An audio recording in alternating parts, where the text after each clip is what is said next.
Welcome back to St. Louis. I'm Major Garrett, living out my lifelong dream of being an internet anchor. Because you're watching, you know that we're just hours away from the second presidential debate here at Washington University in the fine city of St. Louis. We are joined by Republican strategist Leslie Sanchez, Democratic strategist Linda Tran, and CBS News elections director Anthony Salvanto. Anthony, let me start with you. Where does this race sit based on our latest battleground surveys that you've been cracking the numbers on? Well, you start in Ohio, which is kind of pivotal to Donald Trump's chances, and Hillary Clinton has taken a lead there. Then you throw in Pennsylvania, which is also pivotal to Donald Trump's chances, and Hillary Clinton has an even bigger lead there. She's up 8 points in our latest tracker. So from an electoral map standpoint, that starts to look like it's closing in a little bit on Donald Trump. But what I think in a larger sense is that he's got his base, and they're not moving. And we even asked people, even after this tape, is it change your mind about Donald Trump? No. The question is, can he grow beyond what he already has? And he's got to if he's going to swing those states back. That's looking harder. And there had been this hope within the Trump campaign. I've heard it time and time again on the trail. The industrial Midwest, the upper Midwest, is really a place where Donald Trump can not just win Ohio, as Republicans always have to, but begin to redraw the map. Pennsylvania, Wisconsin, maybe even Michigan becomes competitive. Is there any evidence in our data, Anthony, that any of that is coming to pass? No, and he got closer for a while, but there were always these holdouts. I called them the reluctant Republicans. He hadn't quite unified the party, in particular suburban, more moderate women who had not come into the Trump camp, and they're still out there. It's not even an argument problem. It's a math problem. They're numerous in the key places that he needs to win, in the suburbs of those cities, the cities where the Democrats will always do well. But Republicans typically win these groups, and now we're seeing these large swings back toward Hillary Clinton. We could see an enormous gender gap if these trends continue.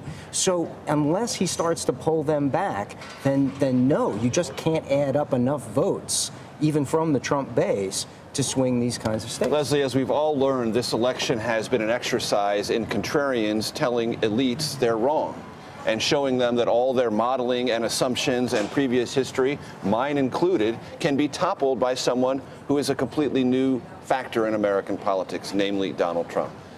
Do you think there's anything that Anthony described that isn't happening, or is there something else out there that we should be sifting that might create a different result for Donald Trump? Sure.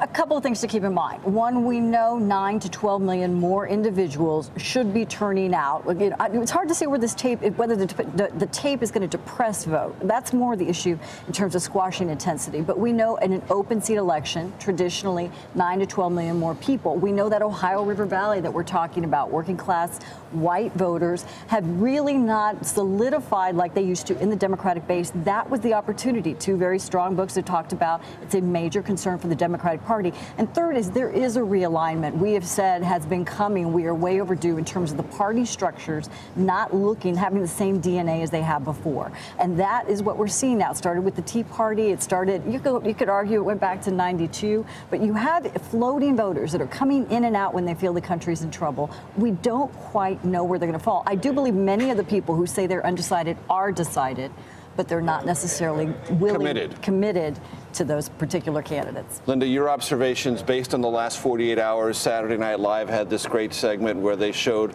well, let's go live to the Clinton headquarters, and Hillary Clinton, the actress playing her, looks like right out of Saturday Night Fever, you know. Just having a party. Having a party.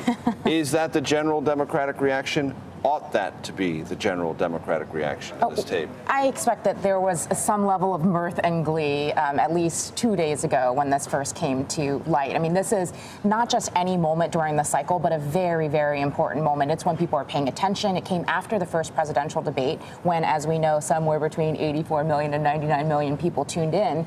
And so when people are paying attention, their perceptions matter the most. You know, Anthony's point is people are already dug in terms of which camp they're in. But one factor here is fervor, also among staff and volunteers. And so if you've built a smart presidential infrastructure and campaign, your team needs a shot in the arm, and this is the moment for it. This is the time when, you know, early voting is underway. So it's also about turnout. So you just want to get people more excited to drag them out to the polls, make sure they're casting their ballots. Because as we know, a third of the votes were cast before Election Day. And Leslie, on the psychology of it, there will be fewer surrogates for Donald Trump here tonight than there were going to be here 48 hours ago.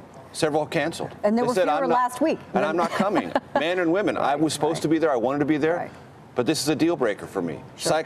Psychologically, how does that affect a national campaign? It's a growing delta between established Republicans or elected Republicans who have to choose, or either in competitive races, they're going to be back home competing, or they're concerned about down ballot. How's this going to look for the party, especially if they feel it's 1996, it's a sinking ship, whatever analogy you want to use. That is more what they're looking at. And they've got operatives who grew up in the same line of thinking. This is how we handle crisis communications on the Republican and Democratic side. This is what we do. We wouldn't be near such a toxic candidate.